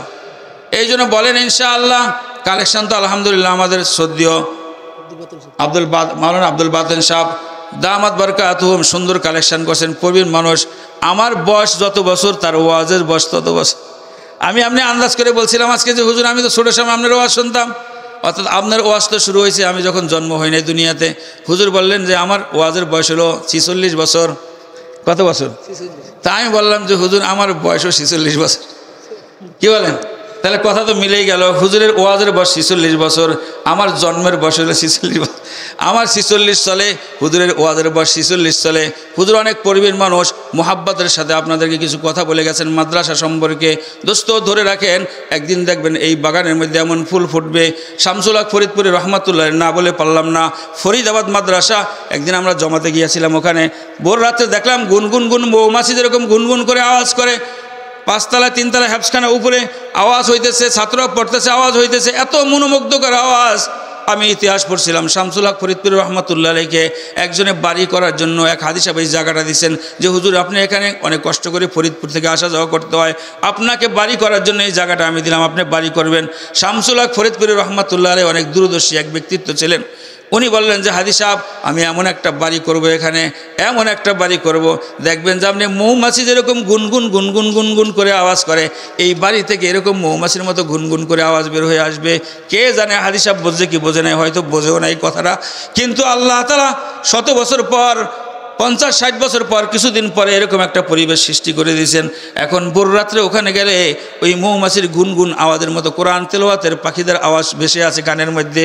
এক সময় এই মাদ্রাসা এরকম হবে, লোকটা এখানে শুয়ে আছেন, অনেক মুখলেস ছিলেন, আপনাদের পাশের লোক ছিলেন, আমরা তো তত মিশতে পারি নাই, জানতে পারি নাই। একদিন আমার মাদ্রাসায় আসছে, একদিনের ঘটনাটা বলি। মরহুম আব্দুল মান্নান ঢালি সাহেবের একটা ঘটনা আপনাদেরকে শোনাই দিয়েছি। নানারগঞ্জে উনি নির্বাচনে দাঁড়াইবেন বটগাছ মার্কায়। তো আমার বাসায় আসছে, আইসা বলে, তুমি আলেম মানুষ, আমি নিয়ত করছি তোমার থেকেই প্রথম টাকাটা নিয়ে এটা আমি পোস্টার ছাপাইব। তা আমি হেসে হেসে তাকে বলতেছি, আপনি তো ফেল করবেন এটা নিশ্চিত, এর মধ্যে কোনো সন্দেহ নাই। ফেল যে করবেন এর মধ্যে কি নাই, কোনো সন্দেহ নাই। তাহলে টাকা পয়সা খরচ করে পোস্টার ছাপাই লাভ কি, এত কিছু করে লাভ কি? উনি একটা জবাব দিয়েছেন, আমাকে চোখের পানি ছেড়ে দিয়েছেন যে আমি তো এমপি হওয়ার জন্য নির্বাচন করি না। হাফেজ হুজুর রহমাতুল্লাহ আলাইহি একটা মিশন রেখে গেছেন, খেলাফত আন্দোলন। এই খেলাফত আন্দোলনের একটা চারা লাগাই গেছেন হাফেজ হুজুর রহমাতুল্লাহ আলাইহি। এই খেলাফত আন্দোলনের গাছের চারার মধ্যে আমি পানি দিতেছি। কিয়ামতের ময়দানে যদি আল্লাহ ডাক দেয়, কে হাফেজের সাথে সহযোগিতা করছো, তারা জান্নাতি, তো আমি দাঁড়ায় যাব। আল্লাহ, আমিও হাফেজের একজন সৈনিক ছিলাম, আমিও হাফেজের সাথে একটু হাফেজের মোহাব্বতে আমিও দিনে কিছু খেদমত করছি, এই উদ্দেশ্যে পরে আমি যেই টাকা চাইছি তার থেকে ডাবল দিয়েছিলাম। আমার দিলটা এত খুশি হয়ে গেছে। এই মরহুম আব্দুল মান্নান ঢালি সাহেব রহমতুল্লাহ আলাইহি আপনাদের পাশেই শুয়ে আছে। জানি না আপনাদের কি পরিমাণ স্মরণ হয় থাকে। আমি যতটুকু দেখছি, ছাত্রদেরকে, গরিব গরিবাত ছাত্রদেরকে এলাকা থেকে নিয়ে নিজের পকেটের খরচ দিয়ে তাদেরকে ছাত্রদেরকে আলেম বানাইছে। জানাজা দিন আমি ওখানে উপস্থিত ছিলাম, অনেক ছাত্ররা কাঁদতেছিলেন যে আমার আব্বা আমাকে খরচ দিতে পারে নাই, ডালি সাহেব আমাকে ডিয়া বুঝায় ডিয়া আমাকে এলেম শিখেছেন, আমি আজকে মাওলানা হয়ে গেছি। ওনার একটা অবদান, এই বাগানটাকে যদি আমরা পানি দিয়ে সাজায় রাখতে পারি, সুন্দর করে ধরে রাখতে পারি, ওনার আত্মায় শান্তি পাইবেন। আর যদি ওখানে এনে শুয়ে দেখেন কোনো ছাত্র নাই, ওস্তাদ নাই, কিছু নাই, তো আত্মার মধ্যে অবশ্যই কষ্ট পাইবেন কি পাইবেন না। আমরা তার এতগুলি হিতাকাঙ্ক্ষী থাকার পরেও এই মাদ্রাসা এমনি আমরা ছেড়ে দিতে পারি না। এই জন্য আমরা বদ্ধপরিকর। আলহামদুলিল্লাহ কিছুক্ষণ আগে আব্দুল বাতেন সাহেব দামাত বারকাতুহুম যখন কালেকশন করতেছিলেন হজপাড়া গ্রামের মধ্যে, আপনারা অনেকেই দিতেছিলেন, হুজুরও খুশি হয়ে গেছেন। হুজুর বলতেছেন মনে হয় সারা রাত্রে আপনারা দিবেন, কি বলেন? আমি অল্প সময়ের জন্য, লম্বা চড়া কোনো কালেকশন না, অল্প সময়ের জন্য বলবো আমরা ইনশাআল্লাহ। অল্প সময়ের মধ্যে, অল্প কয়েক মিনিটের মধ্যে দোয়া হয়ে যাবে ইনশাআল্লাহ। অল্প সময়ের মধ্যে কে আছেন এই মাদ্রাসার হইয়া আপনি মাদ্রাসার একজন হইবেন, মাদ্রাসার একজন সদস্য হইবেন, যে যখন যা প্রয়োজন আমার সাধ্য অনুযায়ী আমি এই মাদ্রাসাকে মোহাব্বত করে দিব। আমি 5,000 দিবেন, 10,000 দিবেন, এই কথা বলতেছি না। আমি বলতেছি এই মাদ্রাসার একজন পিলার হইবেন আপনি, এই মাদ্রাসার একটা ওয়াল হইবেন আপনি, এই মাদ্রাসার একটা বারান্দা হইবেন আপনি। বারান্দা যেরকম সবসময় এখানেই থাকে, পিলার যেরকম এখানেই থাকে, আপনিও সবসময় মাদ্রাসাতে লেগে থাকবেন। যখন যা প্রয়োজন হয়, যতটুকু আপনার সাধ্যে আছে ওই পরিমাণ দিয়া সহযোগিতা করবেন। এরকম কিছু লোক চাইতেছি, এরকম কে আছেন বলেন ইনশাআল্লাহ, যে আমি সার্বিকভাবে মাদ্রাসাকে সহযোগিতা করব? কে আছেন বলেন ইনশাআল্লাহ?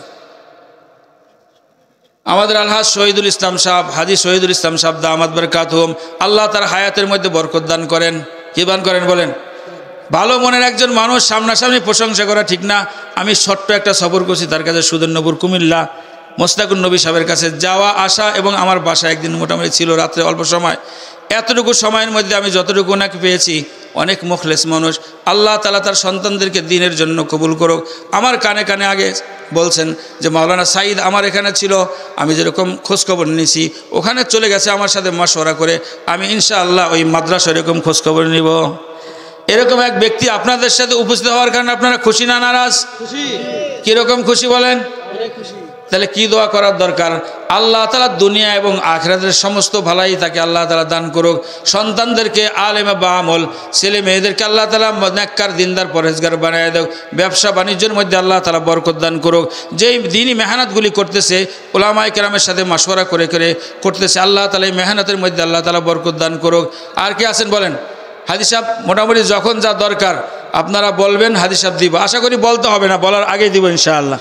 মানে এমন কত দিব, আমি তাকে এমন আপনাদের সামনে বলে আমি একেও ছোটো করতে চাইতেছি না, আপনাদেরকেও ছোটো করতে চাইতেছি না।